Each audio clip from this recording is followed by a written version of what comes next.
रसिक हो नमस्कार.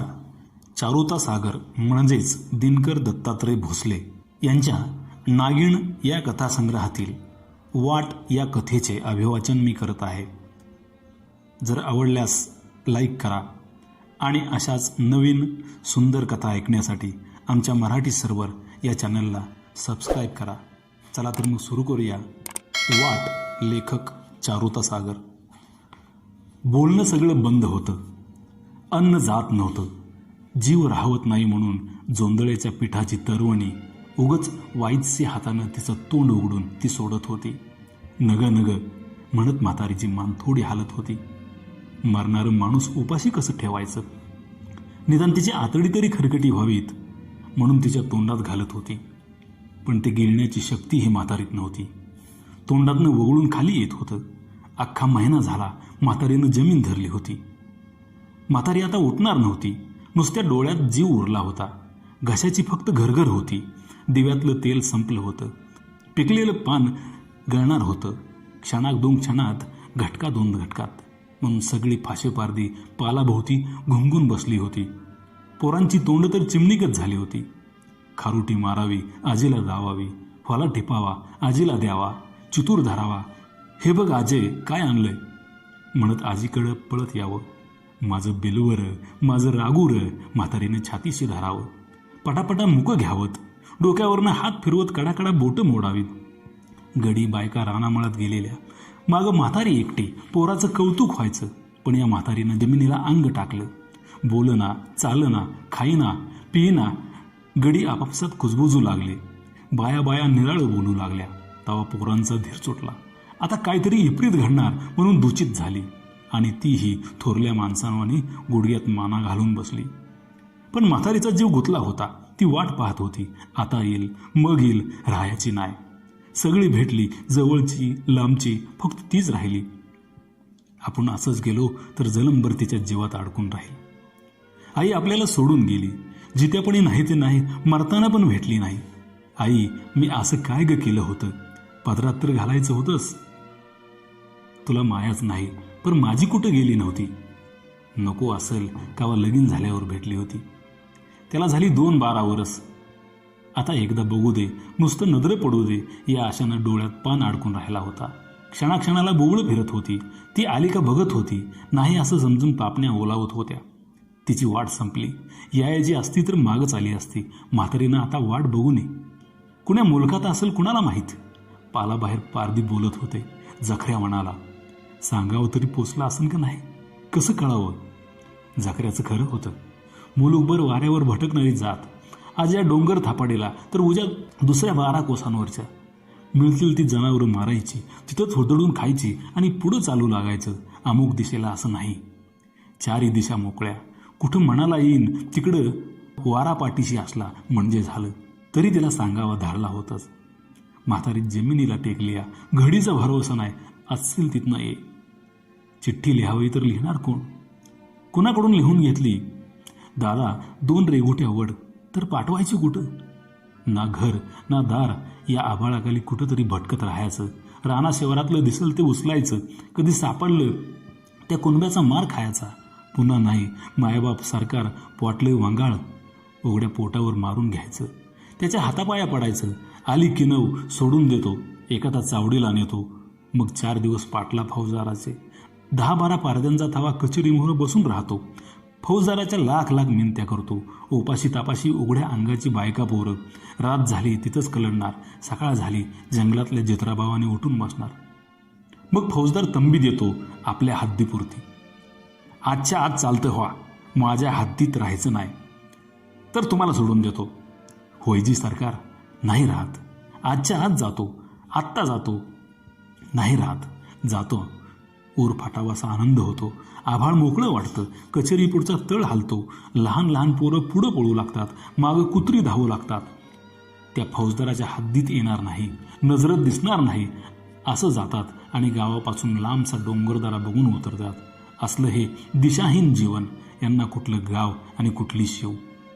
दंडोबाच्या घळीला जखऱ्याची वस्ती पडली होती. वस्तीला कवठ्याचा बाजार जवळचा. तरी 4 कोसांवरचा. जखऱ्यानं या बाजारात सांगावात फोडला होता. भीमा पारद्याला म्हणावं, म्हातारी काय टिकायची दिसत नाही, पार निजून आहे आणि कावरीला तेवढं पाठवून दे, त्या बिगर म्हातारीचा पण जीव जायचा नाही, जीवात ती अडकून आहे म्हण. कावरी झाकऱ्याची बहीण, खरं म्हणतोस टिकायची नाही? अगदी खरं, नाही टिकायची. या अर्थी झाकऱ्यानं मान हलवली होती.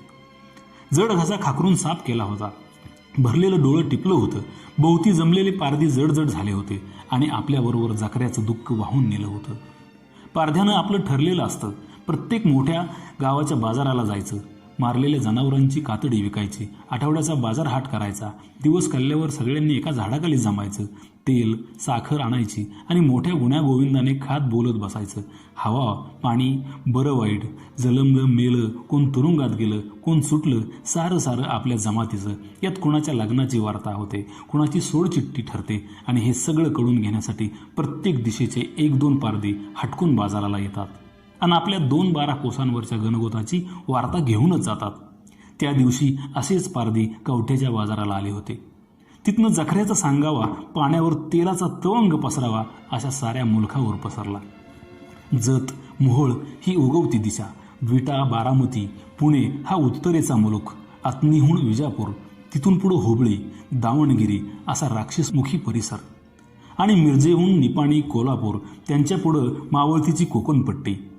तरी आदल्यामधल्या चिपळूण चाकणसारख्या ठळक गावच्या बाजारात जमलेल्या पारद्यांच्या कानावर हा सांगावा बोलावा जाण्यास 15-1 दिवस लागलेच. तुळजापूरच्या बाजाराला कावरी आणि तिचा दादला आला होता. जवळची 4 कातडी विकली, बाजार हाट केला. आता एकदा सगळ्यांनी भेटून जावं म्हणून तो गावाबाहेरच्या लिंबाच्या झाडाकडे वळला. तिथं एक पारधी जमत होता. दिवस कल्ला होता. गोडवा खात एकदा वार्ता कळाली म्हणजे जायला मोकळं. भीमा ये, शिवऱ्या बोलला. त्याला बसाय जागा करून दिली. गोडवा घे, तिला दे. भीमानं मुठवर गोडवा घेतला, कावरीला दिला, आपण घेतला. भीमा एक सांगावा होता र, सोलापूरच्या बाजारात मला मिळाला. तुझी सासू पडली या, लय झालंय म्हणून. कावरीला बोलावलंय, लावून दे, जा येऊ दे भेटून. कावरीच्या तोंडातला गोडवा तोंडातच राहिला. भीमानं हात आकडला आणि तोंडातला गोडवा एकदम गिळत म्हणाला, कोण्या मुलकात आहे ती? सोलापूरच्या दिशेनं वग आलेला पारधी तो मुलूक डोळ्यापुढं आणत म्हणाला, पंढरपुरापुढं बघ सांगूला, त्यानंतर कवठा आणि तिथंच कुठंशी एक डोंगर आहे बघ. त्याच्या थापाडीला पाल टाकलंय, पण मिरजेच्या पड्याला जायचं नाही.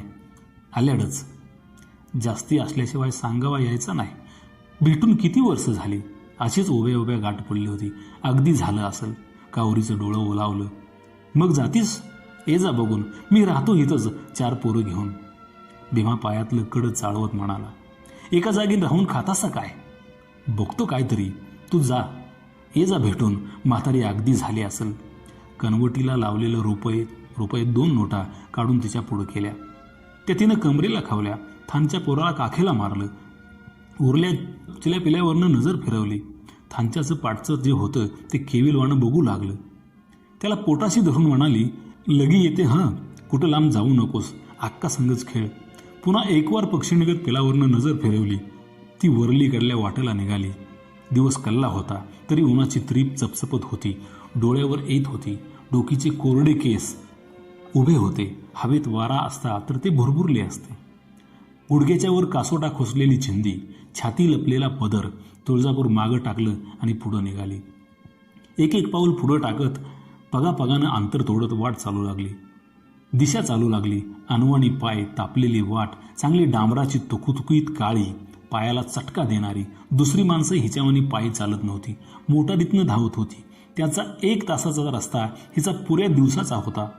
पण तो विचार तिचा मनात नाही. धड यंत्रागत चाललं होतं. मन आईजवळ बसलं होतं. लहानपणी एकुलते एक म्हणून तिनं कसं जपलं, जीवाला लावलं, लहानाचं मोठं केलं आणि एक दिवस एका बाजारात बसला असताना भीमानं नजरेत घेतलं. बाबा, माझं काय म्हणणं नाही, तुला पसंत आहे तर असू दे. तिनं माझ्याकडं बघितलं. माझी नजर खाली गेली. अनुभवानं आलेलं आईचं शहाणपण. भीमाचा बा दिल तो पैसा घेतला आणि लगीन करून दिलं. मी जाया निघताना गाईवानी हंबरडा फोडला. नदीवानी पाणी डोळ्यातनं वाहिलं. तिला सोडून चालू लागले. आता कधी आईची भेट? म्हणून ती नजरेआड होण्या अगोदर मागं परतून पाहिलं. तिला 4 बायांनी धरलं होतं. त्यातनं ती घालून येत होती. आतडी तोडत होती. त्यावर पुन्हा आई भेटली. त्याला 2-12 वर्ष झाली. भैरोबाच्या जत्रेत उभ्या उभ्या बघितलं. गाईवानी गळा काढला. रातभर झोपली नाही. बोलत बसली. तुटलेला काळ सांदत बसली. पाठीपोटी चापत बसली आणि तोंड दिसायच्या आत अलग झाली. ते ह्या घडी पातूर. तवाच ती झाली होती. पार थकली होती. तिची केविलवाणी मूर्ती कावरेला डोळ्यापुढे दिसू लागली. उगीच धुवाधार डोंगर स्वप्नात दिसल्यासारखा. कुठं आणि कुणीकडं. त्याच्या पायथ्याला 2 काठ्यांच्या आधारावर उभं केलेलं पाल. तरटावर आई पडली या. कडनं भावजं, जखऱ्या, त्याची पोरं बसून आहे. ती कोणा संगती बोलत नाही. सांगावं दिलाय म्हणून ती माझ्या वाटेकडं डोळं लावून बसली या. बया माझी ग आता येईल, मग येईल, घडीनं येईल. थोडा वेळ लागल, पण राहायची नाही. येईल नाही आई, मी राहत नाही. जसं कळलं तसं निघाली आहे. कुठं सुधीक टेकली नाही. वाटत चालायला लागली आहे. मी यायला लागली आहे. आई मला सोडून जाऊ नकोस. त्याला उचमळून आलं. आणखी वेगानं ती पावलं लांबवू लागली. अंतर कमी कमी करू लागली. एक एक पाऊल, एक एक पाऊल. काखेचं मूल खाली घरगळतंय. पुन्हा ते वर घेते. त्याचं वाळलं तोंड थानाला लावून ओलं करते. सारं चालता चालता. तिची चिंता एक, आईची गाठ. तिला जास्त असल्याविना सांगावा यायचा नाही.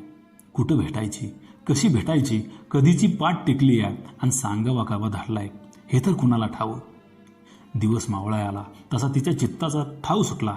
आईच्या आठवणी कालवून आल्या. कधी कधी बाची आठवण होऊ दिली नाही. कवा पोटाला ऊन पडू दिलं नाही. पसा कोडत्यानं आणलं आणि भरवलं.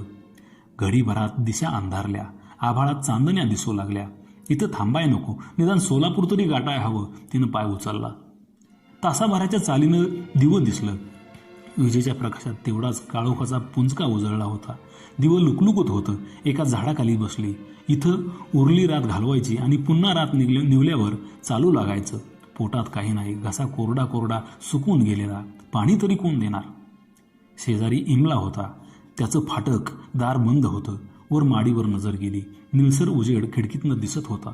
रेडिओचं संगीत ऐकू येत होतं. जराशानं तो प्रकाश विझला. रेडिओचं संगीत मंद झालं. लागली तहान तशी विझली. उशाला हात घेतला आणि पोराला छातीला लावून पडली. पहाटेच येरवाळी निघायला हवं. या विचारानं झोपेची सावली अंगावर पडली. घडीभराची झोप. कोण उठलं नव्हतं.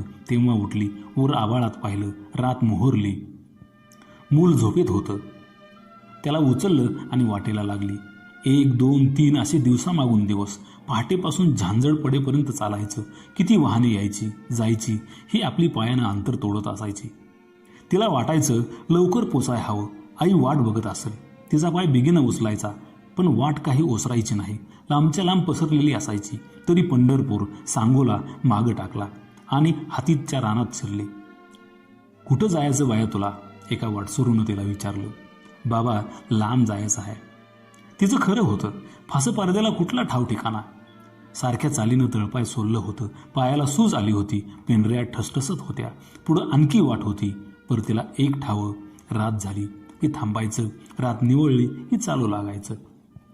4-4 पावलानं का होईना अंतर तोडत राहायचं. पुढं बघावं तर वाट लांबच्या लांब दिसायची. वळणं घेतलेली, चढा उताराची. तिच्या आणि आईच्या भेटीत अडसर असलेली. लई जीव दमला. झाडाखाली टेकावं. काखेतलं पोरगं खाली सोडावं. पाय थोडं लांबडं करावं आणि परत उठून चालू लागावं. एक मजल मारावी. टप्पा टप्पा करावा. कधी सरळ वाटेनं, कधी आड वाटेनं. कुणीकडनं जवळ यावं आणि जसं जसं जवळ यावं आईच्या आठवणीनं व्याकुळ व्हावं. भेटेल का आई? पडेल का गाठ? एकदम सापडेल का तळ? का वाट बघून? आणि मनातला हा विचार. असलं वाईट वंगाळ. छाछा, आई नाही सोडून जायची मला. सांगावा धाडलाय आणि जाईलच कशी? नाही, कधी नाही. माझ्या माय तू, माझ्या बये तू. मी आले ग. थांब आई थांब. खंड नाही, अंतर नाही. पुढं दूर जाणारी वाट आणि त्यावर चालणारी तिची पावलं तारा. 5व्या दिवशी तिला दंडोबाची रांग दिसली. 8-10 मैलांची निळसर रांग. तोंडावरच्या दिवसाला हातानं झाकून तिनं पुढं पाहिलं. जवळ डोंगरघळीला गाव दिसलं. त्या गावात मग शिरली. भेटेल त्याला विचारू लागली. बाबा इथं कुठं पारद्याचं पाल उतरलंय का? बाई तुला एखादं दिसलं का? नाही ग बाई कुठं दिसलं.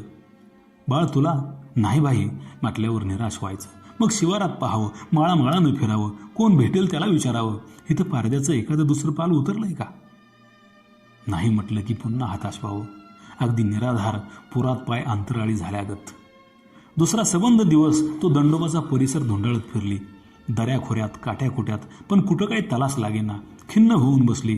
पोटात अन्नाचा कण नाही, पायात चालण्याचा ताण नाही, अंग सारं उसवून गेले, पण बसून नाही भागायचं. हुडकलं पाहिजे.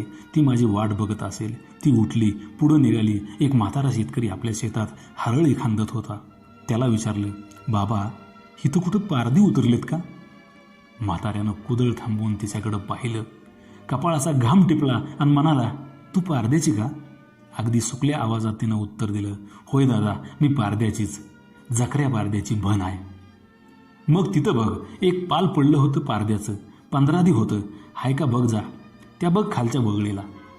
गेलेला जीव एकदम तिच्या पायात आला. ती लागा धावली. बुबळं लहान मोठं करून पाहिलं, पण कुठं काय दिसाना. तशीच पुढं झाली. एकाएकी थांबली.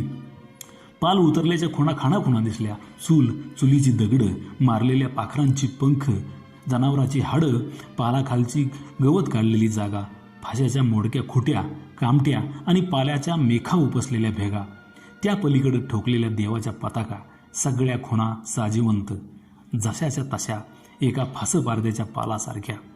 हे पाल तिच्या भावाचं. खात्री पटत चालली. आणखी नजर लांबली. 2-3 एक कासरं खालच्या उघळीला. अगदी विजेसारखं लख्खन काळी झालं. तशी धावली. एक क्षण थांबली, अगदी खुळ्यावानी. मग हंबरडा फोडला गोरावानी. माझ्या बये ग, माझ्या आये ग, माझे माय ग, माझी वाट सुधीक पाहिली नाहीस. मला सांगावा धाडलास आणि तू निघून गेलीस. आता कुठं भेटू, कशी भेटू? आई, मी आली या, तुला भेटाय आली या. नुसतं तोंड तरी दाखव, माझ्या संग बोल तरी एखादा सबूत. हे माझे हरणे, माझी वाट सुधीक पाहिली नाहीस ग. गहेवरून ती रडू लागली. घालून घेऊ लागली. पुरलेली माती उधळू लागली. ओराला लावून बडवू लागली. मातीच्या ढेगावर डोकं आपटू लागली. असल्या आडराने कुणी कसला आक्रोश मांडलाय, कुणाला काय झालंय बघावं म्हणून गोराकी पोरं पळत आली. जळणाच्या बाया धावत आल्या. मगाचा तो शेतकरी आला आणि त्या सगळ्यांना बघून त्याला जास्तच भरून आलं. आभाळ फुटल्यासारखं डोळं गळू लागलं. बायकांचंही डोळं ओलावलं. ऊर दाटून आला. त्या पाणी टिपत टिपत ओल्या आवाजात म्हणाल्या, लेख होय तू? तुझी तिनं लय वाट बघितली. डोळ्यात जीव अडकून तशी होती. गेल्या बुधवारी गेली. जीव जाता जात नव्हता. आम्ही बघतच होतो जाता येता. गाठ पडायचीच नव्हती. घडीभरानं सगळी आल्या वाटेनं निघून गेली. गठोळ्यातनं बांधून आणलेलं आईला खायला त्या मातीच्या ढेगावर ठेवलं. कावकाव करत रानकावळं भोवती जमलं. ती बाजूला झाली आणि पिंडावर बसल्यावर आणि कावळं त्यावर नाचू लागलं. किती कष्टानं तिनं वाट तुडवली होती. इथवर आली होती.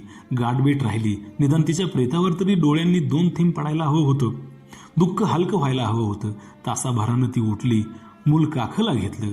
हळूहळू चालायला लागली. दिवस बुडून गेला होता. अंधार पसरत होता. दिशा आकारहीन होत होत्या. आणि आता तिच्यापुढं ना वाट होती, ना त्या वाटेवर पडणारी पावलं तिची होती. धन्यवाद.